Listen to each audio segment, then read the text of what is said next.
You are listening to From Ring to Veil. I'm Shannon. And I'm Kim. And we are your wedding planning gurus. We take the stress out and put the fun back into wedding planning. How to Interview Your Wedding Photographer, episode number 135. So that's not Shannon's voice. I know.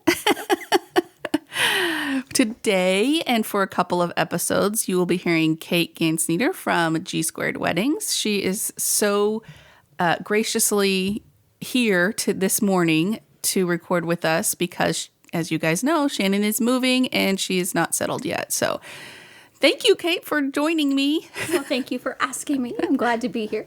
I don't think that everybody would want me as just me. So it's much better. I find you entertaining. Well, thank you.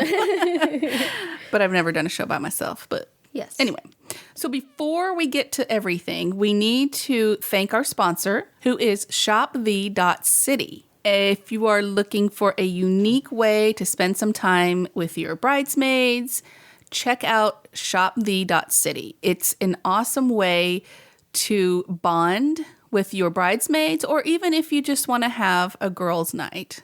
Check it out, and that is shopthe.city. We have Kate here. She is the premier photographer of our area, or we think so anyway. We figured we'd start this whole thing off with talking about photography. I mean, do what you know, right? Yes, exactly. So, as we all know, there are tons and tons of articles in every bridal magazine and website on what questions to ask and how to do that. But we want to know the truth from a real photographer, what they want also, not just what the brides want. Okay? So we've come up with some things to share with you about this whole interviewing process, which can be kind of scary. So hopefully we'll take some of the scary out. So I'm just going to kind of talk and ask you a bunch of questions, if that's okay. Yep, totally fine. So let's start off with, I'm a bride and I don't know what I'm doing. So where do I start? Is that an email? Is that a phone call? So the first place I would recommend you start is by asking your friends who they recommend. And once you've done that, really go and look at everybody's websites. And I'm not just talking about like their work. Go and read what they have to say. And websites should have a ton of information on them so that you can really connect with a photographer or a vendor. And once you've dug through a website and you know that you are interested, send an email.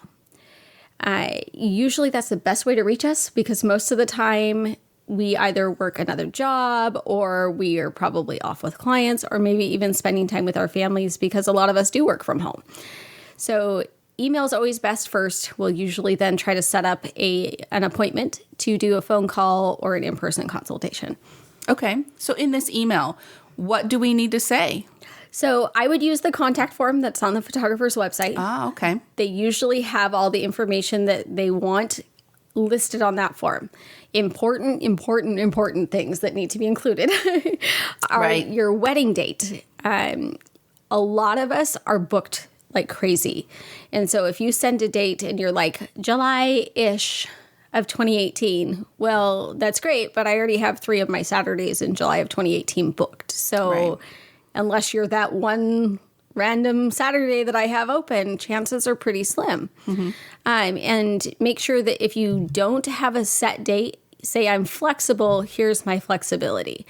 And then also as much information as possible. If there's a note section, give as much detail as you can.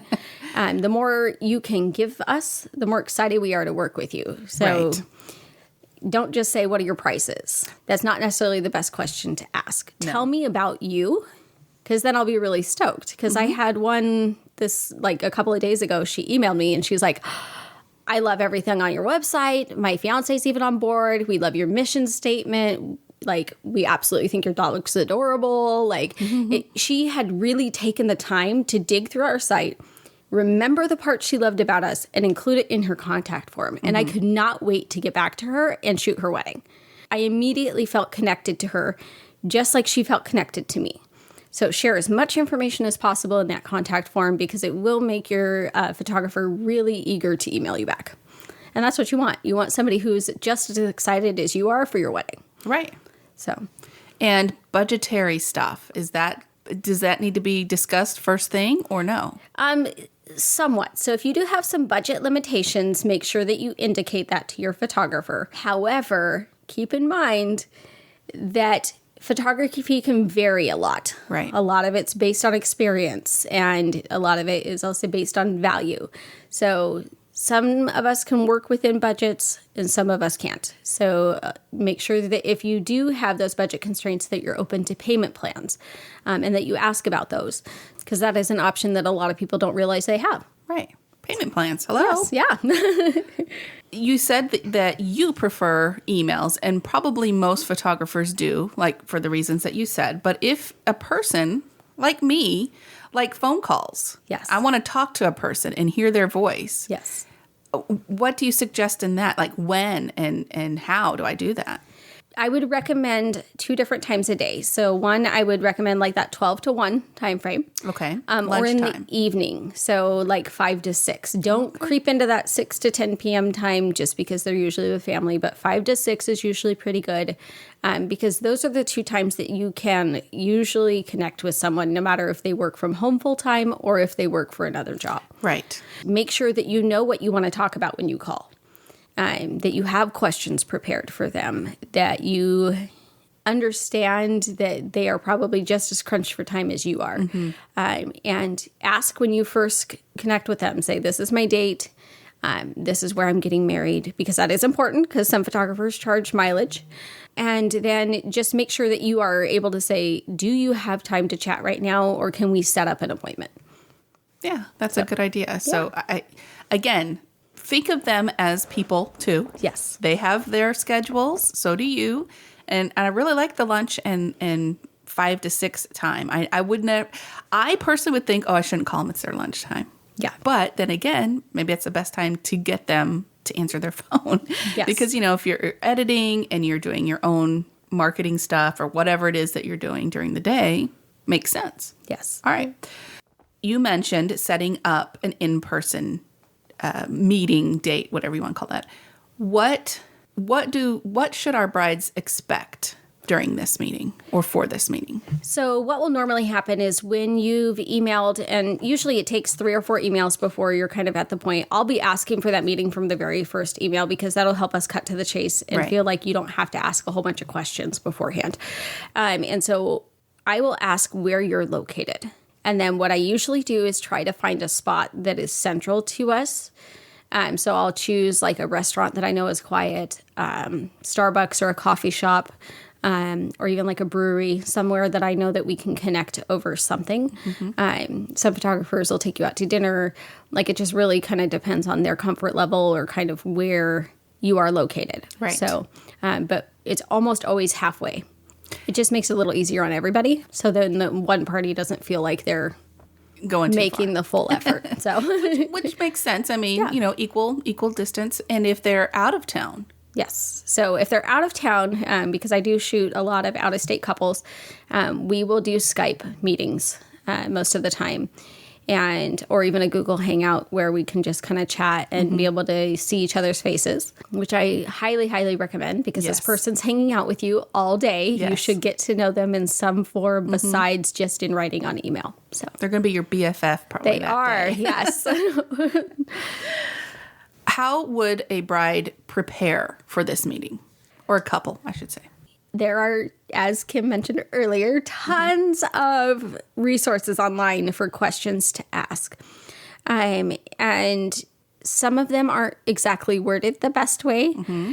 So I'm hoping today I can give you a few questions that are a little bit better worded that might actually get you what you want. Exactly. But you should also be looking at websites. So really kind of take a look around, get to know what style you like. Do you want a photographer that's behind the scenes or one that's up in your face? Do you like someone who edits a lot or someone who keeps things more natural? Do you want candid or do you want more of the traditional posing? What kind of personality are you looking for? Someone who is there to be just the photographer that day or someone who really kind of steps in and helps you with your entire vision of the day and making your plans go well. Really identify what you're looking for. Know sort of how many hours you are thinking to have a photographer. And most brides think they need very short amount of times. If you want getting ready photos and then you're planning a special exit, you're looking probably about 8 to 11 hours. So full day photography is usually what's needed. Kind of get a good idea of really what it is that you want and expect out of a photographer. Okay. And then come to the meeting with that in mind and come to the meeting with questions in hand. Okay. So I can't tell you how many times people will sit down in front of me and go, I have no idea what I'm doing, and I have no idea what I should ask. And which is hard because I know the questions that are most commonly asked me, but I don't want to be the one doing all the talking. Right. So, because usually when I sit down, I'll introduce myself. Most of the time they already know who I am because there's photos of me all over the website. Right. And then I'll say, what questions do you have for me? And then you sit back with your notepad, just like a little a counselor or something, and you just listen and write. Yes. I'm just kidding. And it's, I do kind of. But yeah, most of the time, like, they'll stare at me like, oh, wait, I should have questions for you? And I feel really bad because no one prepped them that they should have questions. Well, that's what we're doing right now. Yes, yeah. So share this with all your friends. Exactly. We will have all this written out in show notes. You can go to the website from ringtoveil.com/135 if you want to make your own notes or print these right off of the website. So don't worry if you miss one or two. Plus, you can rewind and listen again. All right. So when they sit down, they're like, okay, which photographer are you? Yes. How does that happens all the time. So we know that you're interviewing a ton of photographers. Like, we understand to that. We know we're not your only one, much as we wish we were. You might be at some people. Yeah, sometimes we are. But more often than not, we know we're a series of people because you do need to get the best fit for you. And you won't know that usually until you do sit down with someone. But usually what needs to happen is you need to be able to look at that photographer's work before you go into that meeting. Right. So that you know exactly who you're sitting down with. You can refresh exactly what their work should look like. Mind you, photographers should be bringing a portfolio of work with them, and they should probably be bringing a printed price sheet for you. But still, you should be able to know that when you sit down and they walk in or you walk in. And that should be any vendor, really. You know, even your floral designers or wedding planners, you just have an idea of who that person is just from their website. Yes. Yeah. Just quickly in your car or even as you are getting ready to go out the door, pop on your smartphone, check them out. Yes. Remember who you're going to go meet. So. Okay, questions. Let's get to the questions. What do they really need to ask? What are the real questions they need to ask? So the first one, and I'm going to address this first because to me, this is one of the biggest fall-offs that's happened on wedding blogs and on wedding websites. They tell you to ask the photographer if they've worked at your venue before. And a lot of couples are taking this to say, if they haven't worked at your venue, you shouldn't hire them. Okay. Especially in the Seattle market, and I know a lot of other big city markets, there are so many venues. So many. Chances are I haven't worked at it. Mm-hmm. But what you should be asking is, have you worked at a venue that has similar lighting to my venue? And can you show me photos from that? So, because that's the most important thing. You need to make sure that your photographer can handle the lighting situation that your venue presents. That's really what that question means. Okay. It doesn't necessarily, it doesn't necessarily mean if they haven't shot at your specific venue, they can't handle it. Right. Because we can. Mm-hmm. And most of us show up early enough that we scout the grounds before we start shooting. We don't need to go do a site walkthrough. We can if you want. But not having shot at your venue before is not enough of a reason to not hire a photographer. Okay. If they can show you within their portfolio that they can handle the lighting that happens at your wedding venue, or that they can handle different kinds of lighting situations, that should be plenty of proof for you to be able to hire them and know that they can handle anything your venue throws at them. Any photographer worth their salt that is actually charging you to do their wedding should be able to handle whatever lighting situation they're under, whether that be bringing lights or somehow working with what they have. Yes. And don't be fooled that if your venue has a lot of windows, that photographer doesn't need lights. Right. Because there's one specific venue in our area that the entire back wall that everybody gets married against is all just white. It's all window. And that means if it's overcast, which it is in Seattle a lot, Yes. there's nothing behind them except one big white sheet. So your photographer should understand how to shoot against that light and what angles they need to get to be able to get you in focus and show you and not have you completely shadowed. Okay. So no matter what, even if your venue is well lit, they should still be able to say, yes, I can understand this. I can speak to this. They probably should have looked up your venue before they got to the meeting. That's true. I usually do that. That way I can kind of say, okay, yeah, no, I know I'm familiar with where that is. Where's your ceremony going to be? And we can kind of talk through logistics.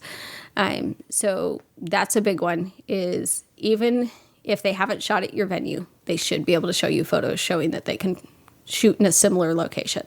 Well, that's nice to know, because if I were planning a wedding and I'm reading all these questions that I'm supposed to ask, have you shot at my venue before? I would have thought that question means, do you know the grounds and do you know the space? Yeah. I would not have thought about, is it anything to do with the lighting? That just wouldn't have crossed my mind. So, that was a really good explanation of why you ask that question specifically. Yes. But then again, like you said, even if they hadn't been there, why would they not be able to shoot there? Yes.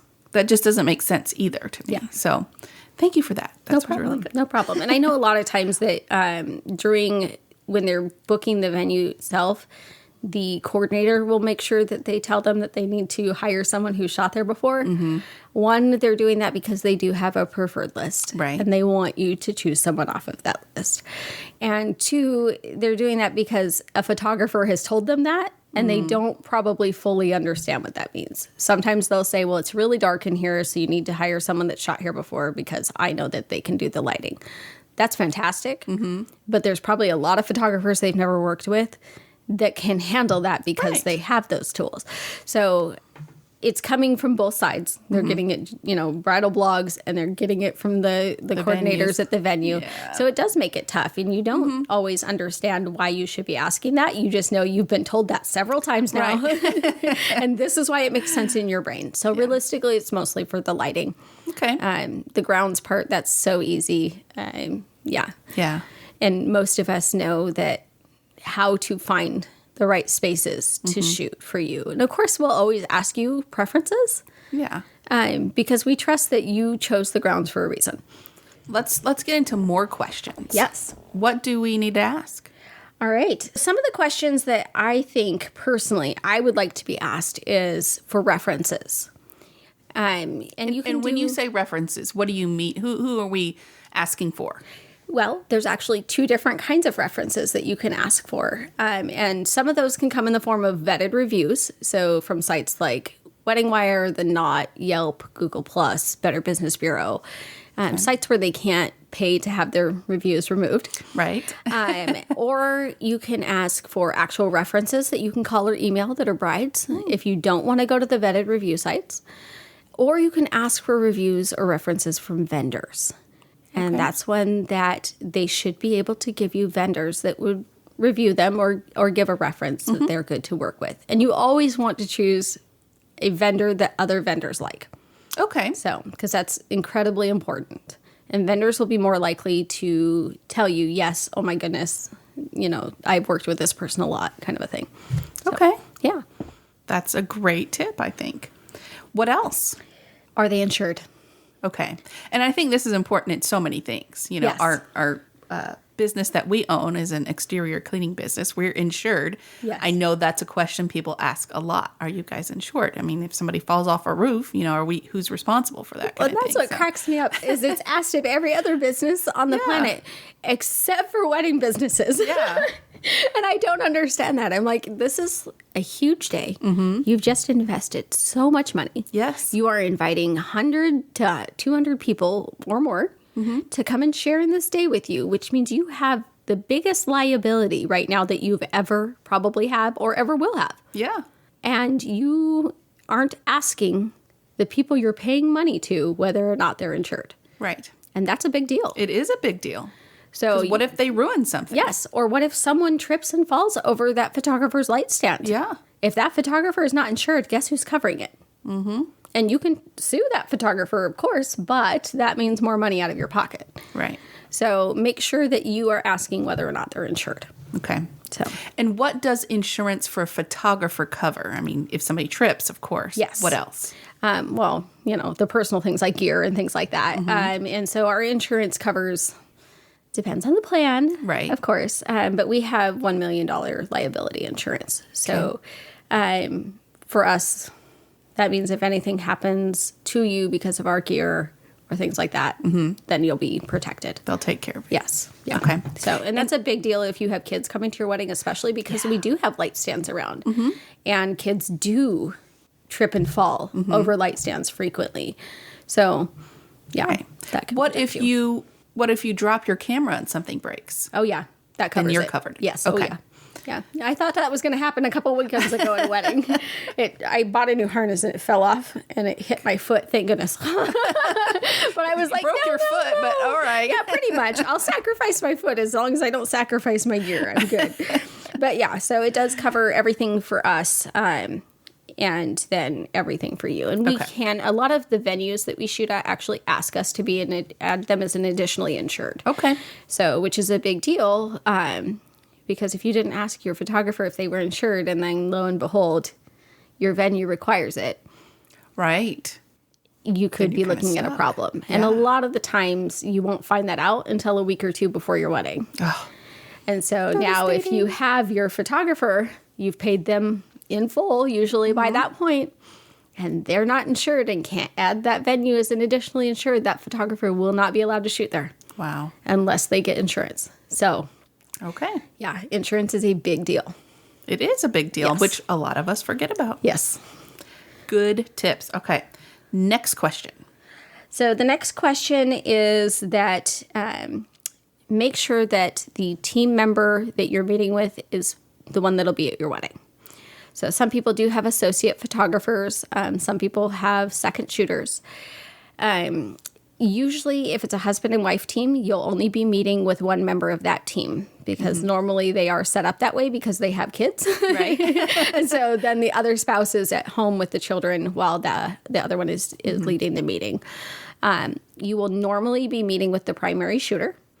And what a primary shooter is the main point person for your day. Right. They'll be the person taking all of your family groupings. They'll be the person in charge of all of the important shots of your wedding day. And then the second shooter is there to get some of the different angles and more of the candid work. Okay. So Maybe some of the close-ups. And, yes, things like that. yeah. Like Josh is really good at capturing emotion. Okay. Where I am doing family groupings, he's photographing the other family members that are standing off to the side and interacting with each other. So we kind of have different roles, and a lot of people don't understand that. So there is a dynamic within your photography, and you need to make sure that you're meeting at least one of the members that'll be there on the day of your wedding. Right. Hopefully your main person. But Yes. Yeah. And if it's not your photographer that will be there on the day of the wedding, make sure that you can meet them prior and also take a look at their work. Right. So, because even though their work is what's happening and you'll be delivered what your primary shows as the editing, you need to make sure that your actual photographer, that their style matches with what you have in mind. Exactly. Because of that, kind of as a lead-in, you need to make sure that you're asking your photographer if everything on their website is their work, or what percentage is second shooters, or what percentage is associate shooters, and ask them to identify which are which. And usually they'll have a portfolio book, and they can just do that right there on the portfolio book, so you're not having to look at the internet. But that's a big deal to ask, that you know that the specific style you're hiring them for is the one that they are going to provide themselves. Exactly. Especially when it comes to associate. Yes. That's like a second team, Yes. which could be pretty different from the first team. And a lot of the times they try to hire within a similar style or similar approach to photography, but there is always going to be a different variation just because the mind's eye and how we perceive the wedding day is different for every single photographer. Sure. So usually teams that work together end up creating a cohesive feel, but there will be a slight difference, and that might be just enough difference that isn't the person you want anymore. Mm-hmm. So the next question I would ask is what their scope of responsibility is on the day of the wedding. This is super important because a lot of times there's expectations that aren't necessarily met. So is your photographer just going to do photography, or are they going to help you with the timeline so that you know exactly what that should look like? Can you reach out to them at any point? Can they give you vendor recommendations? How protective are they going to be of your wedding day vision and the shots that you want? Because there are times where you send me a list of shots that you want, and you might be drunk by halfway through the reception, but I'm going to make you go and take those photos because I'm protecting what you sent me and told me you wanted. Right. So, That's nice. But you have to make sure that they're going to do that for you, that no matter what, like they have your vision in mind and will make it happen no matter what happens. Right. And, the shot list thing, ask if you can send a photographer a shot list. Right. I only ask for a Pinterest board for an overall idea of the feeling that you want, whether or not you really love close-ups or the big epics, because that can be a big deal. Because we try to shoot a mix, but if you show me that you have a board that's filled with mostly close-ups, I'm going to err on the side of that. Okay. I don't like the shot lists that are like dress shot, shoe shot. Yeah. Like, that's all stuff I know. Okay. Like, that's just normal. Okay. I will ask, though, for a family grouping list, but I help you through that. I give you a printout. So, but ask your photographer, like, what is their approach to shot lists? So, just as a... Especially if you have, like, a divorced couple or parents Yes. and you need to keep things separated. Yeah, and that's why that family grouping list is hugely important. And I've had some couples that don't send it to me, and then on the day of... we have no idea that mom and dad are divorced because they've been so nice to each other all day. And then come to find out later, mom's really upset that she was in a photo with dad. But I never got a family group list, so I Right. had no idea. And I never got my questionnaire back, so I didn't know that they were divorced. So if your photographer sends you something, make sure that you pay attention to it and Yes. send it back, because there is important reasons why we do that. Right. You're not just being nosy. No. The next big question I would ask is, how would you describe your working style? Because while that might seem kind of a no-brainer, it Right. actually isn't. Right. Everybody has their own. Yes, and there are photographers who are very much up in your face. They view the wedding day as a photo shoot, and they are going to, orchestrate every single moment of the day. They're going to curate it so that it's perfectly positioned and posed and stylized. Some are going to be way off in the distance and not in your face at all. And they're going to just let the day unfold with very little, if any, direction. And then there's some that are kind of a mix of both of those things. So figure out which one you want.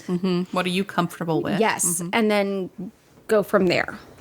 Okay. So on that same note, though, make sure that whatever approach your photographer has, your videographer has the same approach. Oh, good tip. Because we find that a lot, that they'll hire a videographer based on the style of video, but they don't ask about their shooting style. So then we're in a moment in which we're shooting documentary, very behind the scenes, and the videographer is like 5 inches from your face. And that can make for a very tough shooting situation because then we're missing moments. Or vice versa. I'm sure there's been times when I've been right there that videographers have been like, what are you doing? So just make sure that their two styles are similar. Right. So that they can work easily together. That's good. Yeah. And even better if they're in the same team Yes. or work together a lot. Yeah. Yeah. Because we do have one videographer that we work with pretty consistently. That's and awesome. our styles are almost identical for shooting. We're both very hands-off in the hands-off moments and very, work together in the major moments that we need to. So That's great. But yeah, it makes things a lot easier. And I would say get a recommendation from either or Yes. your videographer or your photographer on who they work well with. Yes, for sure. Because we usually have someone that we do work well with, or at least people that we know have a similar style to us as far as our approach. So Okay. I would also ask how many weddings they've done, and not just overall in their entire tenure of business. Right. but how many they've done that year. Just because that will tell you kind of how well versed they are in the flow of a day and how experienced they are with lots of different lighting situations. A lot of photographers show off a lot of styled shoots on their website. True. That doesn't necessarily mean that they have experience enough on a wedding day to give you what you are looking for. So make sure that you know, they've done 10 weddings this year. Okay. Most photographers will only do about 12 weddings a year. So it's not, even photographers that specialize, they're not necessarily a large volume. But you want to make sure they've at least done 2 or 3. Okay. So 2 or 3 is like the minimum number. yes. Yeah. Okay. 2 or 3 is the minimum number as a primary. And a lot of us have second shot prior to doing our own wedding, so they have more experience. And if they say, I've done 2 or 3 weddings, ask if they've second shot beforehand. Okay. So, and I know that sounds like, jargon or whatever, but they'll know what you mean, and that will help. That just means they have more experience. Yes, that they've helped another photographer at a wedding. Right. So, which there's nothing, that's, can't poo-poo on that. That's good I still stuff. do that. So, like, anytime I don't have a wedding booked, I'm still second shooting for other photographers. And this is our 6th season. So I will probably always second shoot because I love it. It's fun. Okay. So a lot of photographers feel the same way. It kind of gets you to be able to experience more things because every wedding, something different happens. Sure. Yeah. And so the more time that you have at weddings, the more you get to see and get to figure out how to troubleshoot. Right. So it's just a really good thing. And it's experience. Yeah, it is. It's more time behind the camera, which is fantastic. And when you second shoot, you're not the main photographer, so you get to kind of get a little more creative. Oh, for sure. Like that is definitely some of my favorite part of it is I get to look for the shots that aren't the money shots. Mm-hmm. And, it makes me jealous of Josh sometimes, but, So, but yeah, make sure that they have done at least a few weddings. Obviously, if you want someone who's experienced, you want them to have shot at least 20, 25 weddings previously. So if you are really, really wanting someone who knows what they're doing, though, they're going to be way over the 100 wedding mark. Okay. So.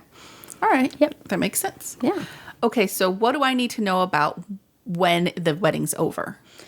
You'll want to ask them what their process is at that point. So some people do sneak peeks, some people don't. And then how are they going to deliver everything to you? Is there a digital gallery you'll come see? Is there something that'll be sent to you via email? Are you going to come into their studio or meeting space and view all your images on a big screen? Do you get the digital files? Mm-hmm. And if so, what rights do you have with those? Most photographers are going to give you print rights. We all hold the copyright because that's what we own as an artist. Right. But are you going to be able to have print rights? And if so, at what size can you print those files? Because not everyone releases you to print whatever size you want. Some people, it's only up to 8x10s. Mm-hmm. Are you going to want to buy prints? Do they offer prints?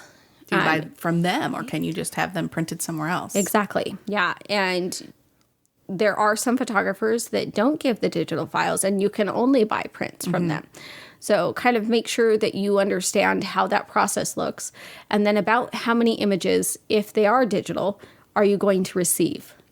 So photographers shouldn't be able to give you an exact number. Of course, yeah. But they should be able to give you a range. And I would say that the minimum that you should be looking for is about 20 images an hour. Okay. So 20 an hour. Yes. Right? Okay. And then what about how long it's going to take? That's a hugely important one. Oh, yes, please do. Okay. Because that's a big thing. It should be in contract, obviously. Okay. So everything should be spelled out in your contract in really in-depth detail. And make sure you're reading all of that, by the way. Okay. Because there can be things that do forget to be mentioned at a consult that are now listed in your contract. Okay. So for us, we make them initial near every big section just to make sure that they've read it. But not everybody does that. So one of the big things, though, is delivery. Yes. And make sure it's realistic. Okay.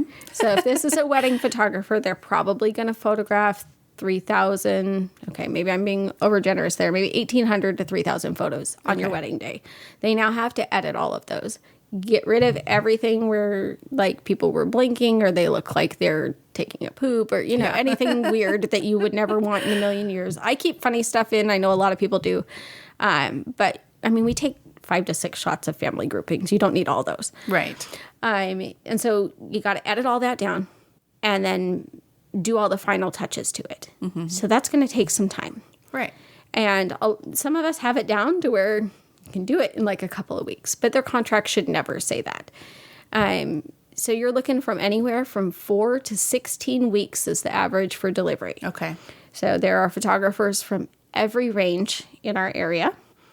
Keep in mind how busy they are and what you view as realistic for you. Right. How long are you actually going to be able to wait? And some photographers, like I said, don't do sneak peeks. So are you going to be able to handle not getting your photos for 4 to 16 weeks before you see anything? And then if you've gotten a USB, how will that be delivered to you? How long are prints going to take to come back from the lab? Or if you've ordered an album, how long does that take to come back? What's that process like? Do you get to review anything and make changes if you want? So there's a whole bunch of different things that go into that. And if you have things that you know you're going to want, like prints or albums, make sure that you say, what does this look like? What's your process? How am I going to order these? How do I get them? Are you going to hand deliver them to me, or are they going to be sent to my house? Okay. What happens if they're wrong? Right. So just make sure that you have all that recourse all spelled out for you. And everyone should be sending you a recap email of your meeting. Okay. So that they put everything in writing that they just told you. Okay. If they're not willing to put it in writing, be concerned. Okay. So. Yeah. So I have a question. You mentioned this, but how many, on average with photographers, how many re-edits will you get? So the photographer goes home, edits your whole wedding and sends them to you, I guess, your proofs. And you're like, yeah, can you do this or that or something else? None. Okay. Yep. You will usually be charged for those. Okay. So because once it's edited, as long as it's in line with their style that they're showing on their website, you have signed usually in your contract that you cannot have any recourse as long as it's within their style. Okay. So, but people will normally charge you to do any additional edits or changes. So, I mean, at least that's an option. Yes. Oh, yeah. You could, I had this zit that, it didn't get covered well or whatever it is that you wanted to take out on all your photos. I mean, most photographers will take care of that, but let's say they thought it was, a mole or something. Yeah, well, and there have been times where we thought things were moles that were not. Yeah. But we won't necessarily just by standard change a feature on you. Okay. So if there is a blemish that looks like a mole, we won't change it. Okay. Some people will. Okay. But that's just something that we don't do. We don't adjust anything that looks like it's part of who that person or the day was. But say you mentioned it on the day of and it still doesn't get done, make sure that you have some witness or record of it that, yes, you did mention it on the day of. Yeah. And you can even write it down and have your photographer sign that they agreed to do this. Or text it even? Yes. I mean, that would be a good proof of, hey, I let you know. Exactly. So that can be an important one. So, because sometimes you will think you heard something on the day of your wedding. Right. And then that wasn't necessarily what happened, right? Yeah. Or you can think that you mentioned it, and then you didn't actually mention it. So it is always good to get it in writing in some way. Email, text, in writing right there on the day of. So, but yeah. Okay. I just wanted to ask that just to be clear. That's an excellent question. And a lot of people don't think about that. They just think that all just comes standard, that you can re-edit all the time. Right. But that's a good thing to lead into the fact that make sure that you know what your rights are with those photos. So like we don't let our clients do any editing once we've delivered. Right. You cannot put those into Photoshop. We own the copyright. That is our art. You wouldn't go and try to redo one of Picasso's sculptures. Right. Don't try to redo our photos. You want it in black and white? Send me a message. Right. I'm not going to charge you to re-edit a handful of photos in black and white. And some photographers will. It's up to them. Yeah, exactly. But just know, like, if you want a photo in a different way, mention it. Most of us, if we do deliver something in black and white, it is not available in color. Okay. So you have to remember, this is the artist's vision. That you are buying. Yes. Yeah. You've And so already if paid I for. feel that something is better delivered in black and white, that's basically my painting, and that's how I painted it for you. So just kind of keep those things in mind. And if that is important to you, mention it. And yeah. Okay, so you've mentioned a couple times throughout this show so far about contracts and it being in the contract. And to me, it's a no-brainer that you would have a contract. But apparently there are some people who don't do contracts. Yes. What do you have to say about that?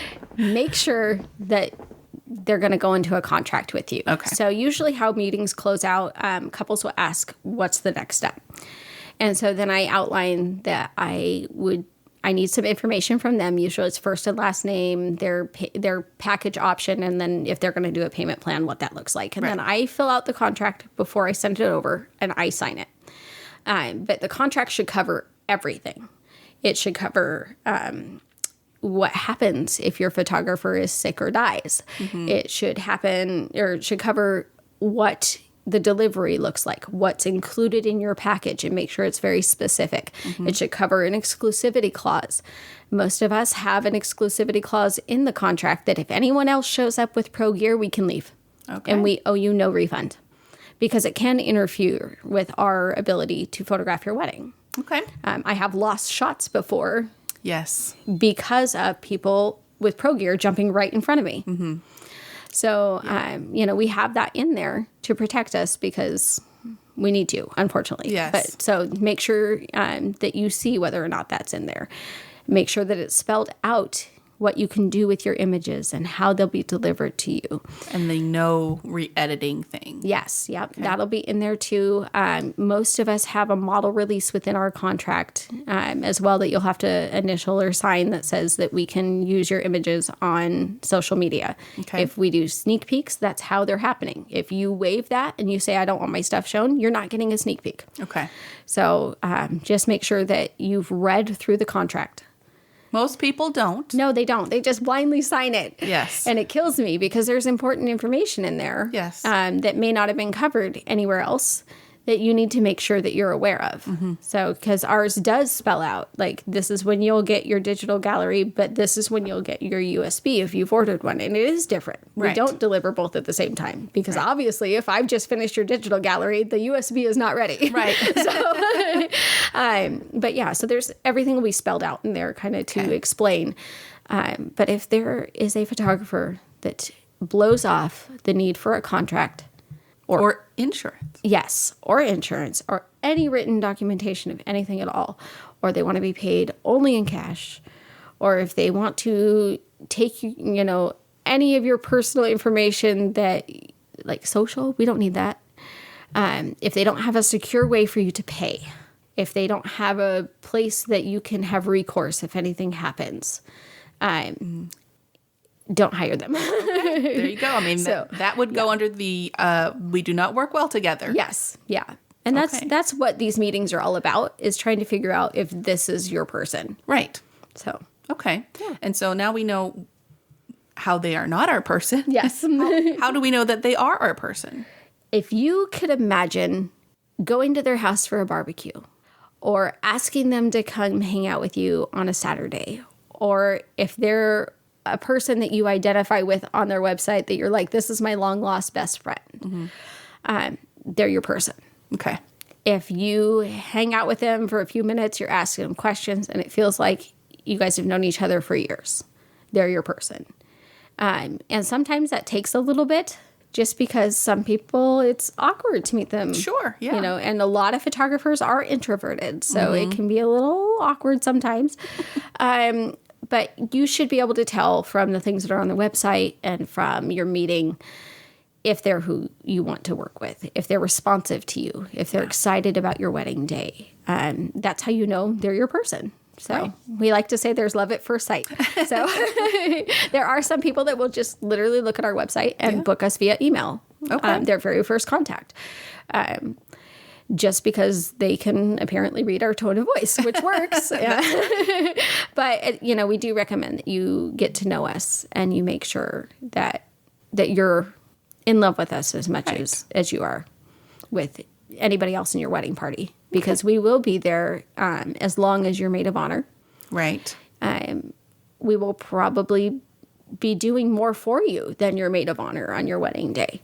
So you should really make sure that you can handle being around that person that long. That's right. So that's right. Yeah. Well, I think this was very informative and learned some new things that I didn't know even after reading all the blogs and websites.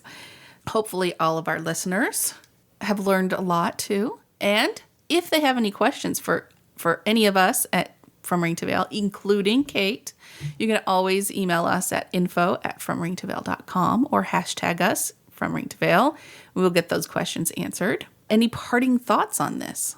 Have fun with this process. This should be like one of the funnest things that you do. And the only last thing I have to say is book us early. So I know that sounds really weird and everybody thinks that they should wait till 6 months out because yay bridal vlogs.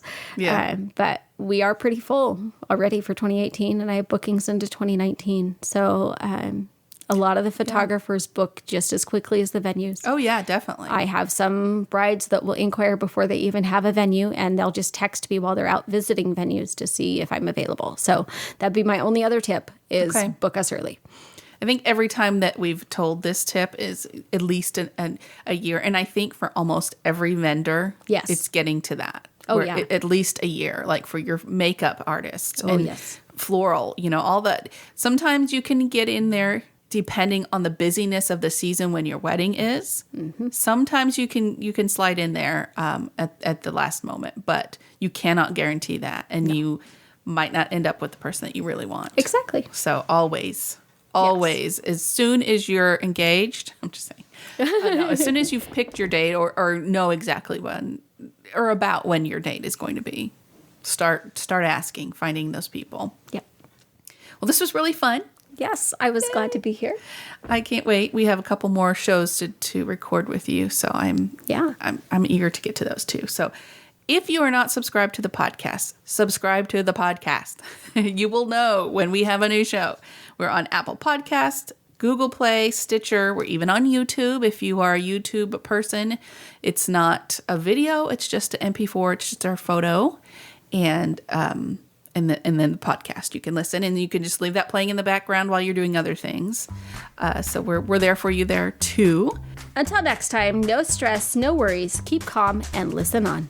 Thank you for listening to our podcast. You can find us on Facebook, From Ring to Veil, on Twitter, @From Ring to Veil, and on our website, FromRingToVeil.com. Music provided by bensound.com.